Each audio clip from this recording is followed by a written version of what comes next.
আসসালামু আলাইকুম দর্শক, দেশের বিদ্যমান পরিস্থিতিতে সাবেক সেনা কর্মকর্তারা সক্রিয় হয়েছেন এবং তারা এই পরিস্থিতি অবসানের জন্য তারা বক্তব্য দিয়েছেন একেবারেই প্রকাশ্যে।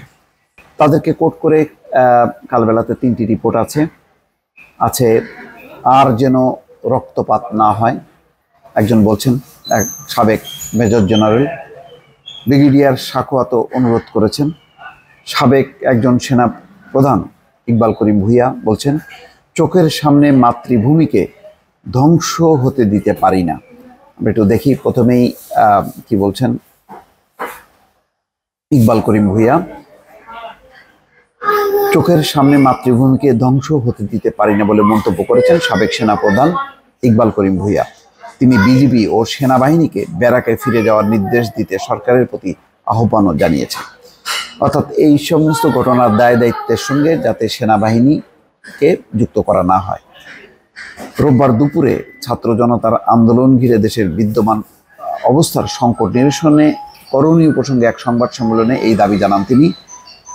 বাংলাদেশ সশস্ত্র বাহিনীর অবসরপ্রাপ্ত কর্মকর্তাবৃন্দ এই সংবাদ সম্মেলনের আয়োজন করে। বক্তব্যের শুরুতে ইকবাল করিম ভূঁইয়া বলেন, গত 3 সপ্তাহ যাবৎ বাংলাদেশ ব্যাপী হত্যাযজ্ঞ, গুম এবং গণগ্রেপ্তারের ঘটনা চলছে। আমরা তাতে গভীরভাবে উদ্বিগ্ন ও মর্মাহত। কিশোর, তরুণ ও তাজা প্রাণের অকাল প্রয়াণ ঘটনায় অভিভাবক হিসেবে নিজেকে দায় মুক্ত ভাবতে পারি না। তাই বিবেকের তাড়নায় আমরা দেশবাসীর সামনে হাজির হয়েছি। তিনি বলেন, বৈষম্য বিরোধী এই আন্দোলনে শহীদ সবার আত্মার মাগফিরাত ও দোয়া কামনা করছি। বৈষম্য, ভেদাভেদ ও জুলুম অবসান করা ছিল মুক্তিযুদ্ধের অঙ্গীকার। তা না ঘটে উল্টো এটা আজ দেশের সর্বপর্যায়ে ভয়াবহভাবে বিস্তার লাভ করেছে। পরিষ্কার যে বৈষম্য দূর করার কথা ছিল সেটি দূর হয়নি, বরং এটা সমস্ত পর্যায়ে বিস্তার লাভ করেছে।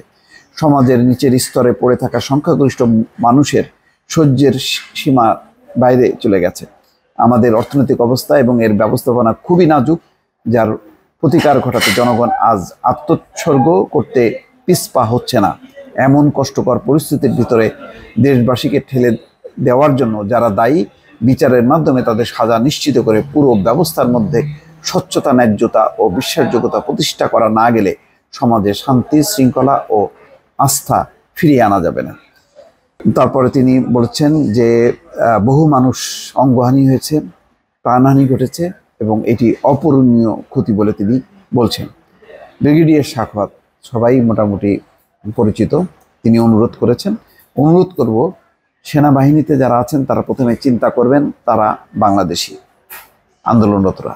আচ্ছা, তাদের রক্ষা করাই সেনাবাহিনীর দায়িত্ব। অর্থাৎ আন্দোলনরত যেই বাংলাদেশি তাদেরকে রক্ষা করাই সেনাবাহিনীর দায়িত্ব, এই কথা তিনি বলছেন।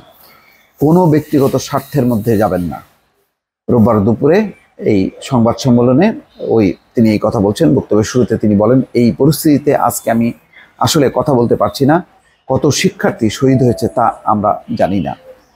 তারা শুধু আমাদের দেশের সম্পদই নয়, তারা সারা বিশ্বের সম্পদ। আমরা প্রতিরোধ করতে পারি নাই। সাখোয়াত হোসেন বলেন, আমি একজন প্রাক্তন সেনাবাহিনীর সদস্য হিসেবে মনে করি আমাদের প্রতিষ্ঠানের সেফটিটা বড় দরকার। এই সেনাবাহিনীর জন্য বয়োজ্যেষ্ঠরা অনেক কষ্ট করেছেন, সেটা অনেকেই বলতে পারবে। আমরা এখনো মনে করি আমরা সেনাবাহিনীর সঙ্গে আছি, এটা আমাদের আর্মি। তিনি বলেন, গতকাল সেনাপ্রধানের কথা বলেছেন, আমি জানি না উনি ঠিক কী বলেছেন। একটা কথাই বলবো, এটা আমাদের সেনাবাহিনী, আমাদের দেশের সেনাবাহিনী।